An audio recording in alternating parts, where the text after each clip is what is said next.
અર્જુનને એમ થઈ ગયું કે મેં કુરુક્ષેત્ર જીત્યો.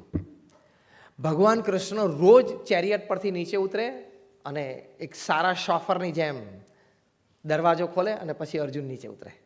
યુદ્ધ પત્યું ને પછી કૃષ્ણ ભગવાન ઊભા રહ્યા, રથ પરથી નીચે ના ઉતર્યા.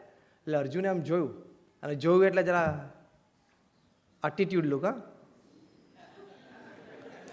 ડ્રાઈવરને કે ને ખોલે એમ એવી રીતે. એટલે અર્જુને જરા આમ જોયું, કૃષ્ણ કે તું ઉતરી જા પહેલો. એટલે અર્જુનને થયું કે રોજ તમે પહેલા ઉતરતા હતા, દરવાજો ખોલતા હતા, પછી હું ઉતરતો હતો, આ યુદ્ધ જીતી ગયા પછી તમે એમ કહો છો કે તું ઉતર પહેલા.